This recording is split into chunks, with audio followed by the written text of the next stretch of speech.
Hi friends, welcome back to Jisma ക്രാഫ്റ്റ്സിൻ്റെ മറ്റൊരു വീഡിയോയിലേക്ക് എല്ലാവർക്കും സ്വാഗതം. ഇന്നത്തെ വീഡിയോ ചപ്പാത്തി മാവ് കുഴയ്ക്കുന്ന ബുദ്ധിമുട്ട് ഓർത്തിട്ട് ആരെങ്കിലും ചപ്പാത്തി ഉണ്ടാക്കാതിരിക്കുന്നുണ്ടെങ്കിൽ അവർക്കായിട്ടാണ് ഇന്നത്തെ വീഡിയോ. എന്താണെന്ന് വെച്ചാൽ വളരെ ഈസി ആയിട്ട് ചപ്പാത്തി മാവ് എങ്ങനെ മിക്സ് ചെയ്ത് എടുക്കാമെന്നുള്ള വീഡിയോ ആണ് ഇന്നത്തെ വീഡിയോ. അതിന് നമ്മൾ യൂസ് ചെയ്യുന്നത് ഫുഡ് പ്രോസസ്സറിലാണ് നമ്മൾ ഇന്ന് ചപ്പാത്തി മാവ് മിക്സ് ചെയ്തെടുക്കുന്നത്. മിക്സി ജാറ് വെക്കുന്നതാണ് അടപ്പ്. അത് പ്രോപ്പറായിട്ട് അടച്ചാലേ ഇതും ഓണാവുള്ളൂ.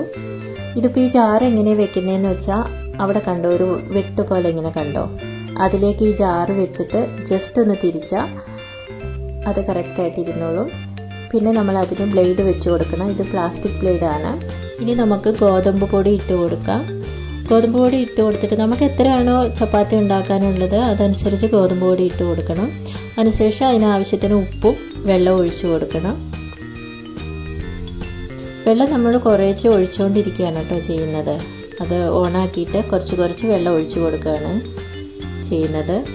നമ്മളിപ്പോൾ മിക്സിയാണ് യൂസ് ചെയ്യണമെങ്കിൽ പോലും നമ്മൾ ഈ ജാറ് വെക്കണം. ഈ ബ്ലേഡൊന്നും വെക്കണ്ട, ജസ്റ്റ് ജാറ് വെക്കണം. അതിൻ്റെ അടപ്പും വെച്ച് ലോക്കാക്കിയാൽ മാത്രമേ നമുക്ക് മിക്സി യൂസ് ചെയ്യാൻ പറ്റുള്ളൂ. ഇതിൻ്റെ അടപ്പ് അടയ്ക്കുമ്പോൾ നമ്മൾ ശ്രദ്ധിക്കേണ്ട കാര്യം, അത് കണ്ടോ, അത് ജസ്റ്റ് ഇങ്ങനെ ലോക്കാക്കി ചെയ്യണം. ഈ ലെഫ്റ്റ് സൈഡിലേക്ക് ഇങ്ങനെ കാണിക്കുമ്പോൾ ആ സ്വിച്ച് മേലേക്കാവും. അപ്പോൾ അത് ലോക്കായി. അതിനുശേഷം നമ്മളൊരു മെഷർമെൻറ്റ് കപ്പുണ്ട്, അതിൻ്റെ കൂടെ തന്നെ ഉള്ളതാണ്. അതിൽ അളന്നിട്ട് നമുക്ക് വാട്ടർ ഒഴിക്കാം. അത് നമുക്ക് അതിൻ്റെ മെഷർമെൻറ്റ് എനിക്കിപ്പോൾ പറയാൻ പറ്റില്ല. നമ്മൾ ഉണ്ടാക്കുന്ന ചപ്പാത്തി നമുക്ക് എത്ര ചപ്പാത്തി വേണം അതനുസരിച്ചാണല്ലോ നമ്മൾ മാവ് മിക്സ് ചെയ്യുന്നത്. അതനുസരിച്ച് നമ്മൾ വെള്ളം ഒഴിച്ചു കൊടുക്കണം. കുറേശ്ശെ ഇങ്ങനെ ഒഴിച്ച് കൊടുത്തുകൊണ്ടിരുന്നാൽ മതി.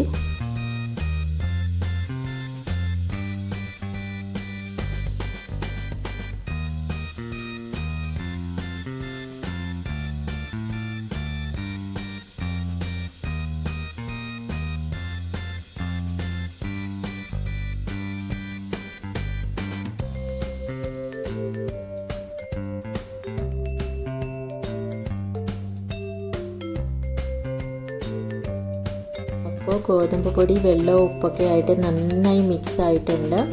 അപ്പോൾ നമ്മൾ കുറച്ച് ഒലീവ് ഓയിൽ ഞാൻ ഒഴിച്ച് കൊടുക്കാറുണ്ട്. ഒത്തിരിയല്ല, ഒരു കുറച്ച് ഒഴിച്ച് കൊടുക്കാറുണ്ട്. അതെന്താണെന്ന് വെച്ചാൽ ഞാൻ ചപ്പാത്തി ചുട്ടെടുക്കുമ്പോൾ ഓയിലൊന്നും യൂസ് ചെയ്യാറില്ല. അതുകൊണ്ടാണ് ഇപ്പോൾ കുറച്ച് ഓയിൽ ഒഴിച്ച് കൊടുക്കുന്നത്. ഈ ജാറ് വെച്ചിട്ട് നമ്മൾക്ക് ഇതിൽ ഒരുപാട് കാര്യങ്ങൾ ചെയ്യാൻ പറ്റും കേട്ടോ.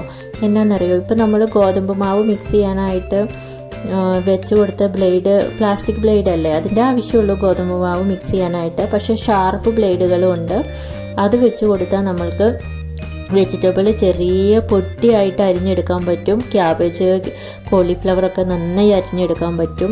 അതുപോലെ തന്നെ ഒനിയൻ ആണെങ്കിൽ നൈസായിട്ട് അരിഞ്ഞെടുക്കാൻ പറ്റും. പിന്നെ നമ്മൾ കട്ട്ലേറ്റൊക്കെ ഉണ്ടാക്കുമ്പോൾ മീറ്റൊക്കെ വെച്ചാണെങ്കിൽ അതൊക്കെ നല്ല പൗഡർ പോലെ ചെയ്തെടുക്കാൻ പറ്റും. പൊട്ടാറ്റോ, അങ്ങനെ എല്ലാ വെജിറ്റബിൾസും പല ഇതിലും നമുക്ക് മീഡിയം വേണമെങ്കിൽ മീഡിയം, പൊടിയ വേണമെങ്കിൽ പൊടി, നൈസായിട്ട് അങ്ങനെയൊക്കെ നമുക്ക് ചെയ്തെടുക്കാൻ പറ്റും. ഞാൻ മെയിനായിട്ട് ചപ്പാത്തി മാവിൻ്റെ ആണ് ഇന്ന് നിങ്ങളെ കാണിക്കാനായിട്ട് ഉദ്ദേശിച്ചത്. അതാണ് എനിക്ക് ഒരുപാട് യൂസ്ഫുള്ളായിട്ട് തോന്നിയത്. അതുകൊണ്ടാണ് ഞാൻ ഇന്ന് അത് മാത്രമേ കാണിക്കുന്നുള്ളൂ, വെജിറ്റബിൾസിൻ്റെ ഒന്നും കാണിക്കുന്നില്ല. അപ്പോൾ നമ്മുടെ ചപ്പാത്തി മാവ് നല്ല അടിപൊളിയായിട്ട് മിക്സായി വരുന്നുണ്ട്. ഞാനിതിൽ വളരെ സാറ്റിസ്ഫൈഡ് ആണ്. എന്താണെന്ന് വെച്ചാൽ ഞാൻ ചപ്പാത്തി മാവ് മിക്സ് ചെയ്തിട്ട് ഉണ്ടാക്കുമ്പോൾ നന്നായിട്ട് ചപ്പാത്തി വരാറേ ഇല്ല. ഞങ്ങൾ മെയിനായിട്ട് ഇത് വാങ്ങിയത് ചപ്പാത്തി മാവ് മിക്സ് ചെയ്യാൻ വേണ്ടിയിട്ടാണ്. അപ്പോൾ ഇപ്പോൾ നന്നായി മാവ് നല്ല സോഫ്റ്റായിട്ട് കിട്ടുന്നുണ്ട്. ചപ്പാത്തി നല്ല സോഫ്റ്റ് ചപ്പാത്തി കിട്ടുന്നുണ്ട്. ഞങ്ങൾ നേരത്തെ ഒന്നും നമ്മൾ മലയാളീസ് അങ്ങനെ കൂടുതൽ ചപ്പാത്തി ഉണ്ടാക്കുന്നില്ലല്ലോ.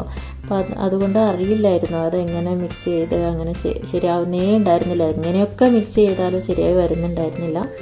ഇപ്പോൾ ആണെങ്കിൽ ഞങ്ങൾ ഇന്നും ഡിന്നറിന് ചപ്പാത്തിയാണ് ഉണ്ടാക്കാറ്. അപ്പോൾ നല്ല സോഫ്റ്റ് അടിപൊളി ചപ്പാത്തി കിട്ടാറുണ്ട്. അപ്പോൾ ചപ്പാത്തി മാവ് കുഴയ്ക്കാൻ ബുദ്ധിമുട്ടുള്ളവർക്ക് ഇതൊന്ന് വാങ്ങുകയാണെങ്കിൽ വളരെ നല്ലതായിരിക്കും. ചപ്പാത്തി മാവ് ഇത് മിക്സ് ചെയ്തിട്ട് ഒരു പാത്രത്തിൽ ഒരു 15 മിനിറ്റ്സ് വെച്ചതിന് ശേഷം ചപ്പാത്തി പരത്തി ചുട്ടെടുക്കുകയാണെങ്കിൽ നല്ല അടിപൊളി സോഫ്റ്റ് ചപ്പാത്തി കിട്ടും. നമ്മൾ ചപ്പാത്തി മാവ് മിക്സ് ചെയ്ത് വെച്ചിട്ട് ഒരു 15 മിനിറ്റ് കഴിഞ്ഞു. അപ്പോൾ നമ്മൾ ചപ്പാത്തിയൊക്കെ പരത്തിയെടുത്ത് ചുട്ടു തുടങ്ങി. അപ്പോൾ എങ്ങനെ ചപ്പാത്തി വരണമെന്ന് നമുക്ക് നോക്കാം. എനിക്ക് എങ്ങനെയാണെന്നറിയോ, ഒരു കാര്യം നന്നായിട്ട് വന്നാൽ അത് മറ്റുള്ളവർക്ക് കൂടി ഷെയർ ചെയ്യണം ഭയങ്കര ഇഷ്ടമാണ്. എനിക്ക് ആദ്യമൊക്കെ ചപ്പാത്തി ഉണ്ടാക്കുമ്പോൾ ശരിയാവില്ലായിരുന്നു. ഇപ്പോൾ ഫുഡ് പ്രോസസ്സറിൽ മിക്സ് ചെയ്ത് അതിങ്ങനെ ചുട്ടെടുക്കുമ്പോൾ നല്ല ചപ്പാത്തി കിട്ടുന്നുണ്ട്. അപ്പോൾ എനിക്കത് മറ്റുള്ളവരിലേക്കും ഷെയർ ചെയ്യാൻ ഒരുപാട് ഇഷ്ടമാണ്. അപ്പോൾ നിങ്ങൾക്കിത് യൂസ്ഫുൾ ആവുകയാണെങ്കിൽ എനിക്ക് ഒരുപാട് സന്തോഷമാണ്. അതുകൊണ്ടാണ് ഞാൻ ഈ വീഡിയോ ഷെയർ ചെയ്യുന്നത്. ഈ വീഡിയോ നിങ്ങൾക്ക് ആയെന്ന് ഞാൻ വിശ്വസിക്കുന്നു. നിങ്ങൾക്ക് ഇഷ്ടമായെങ്കിൽ ലൈക്ക് ചെയ്യണം, ഷെയർ ചെയ്യണം, കമൻറ്റ് ചെയ്യണം. അതുപോലെ തന്നെ എൻ്റെ ചാനൽ സബ്സ്ക്രൈബ് ചെയ്തിട്ടില്ലാത്തവരാണെങ്കിൽ എൻ്റെ ചാനൽ സബ്സ്ക്രൈബ് ചെയ്യണം. സബ്സ്ക്രൈബ് ചെയ്യുന്നതോടൊപ്പം തന്നെ ഒരു ബെല്ലൈക്കൺ ഉണ്ട്.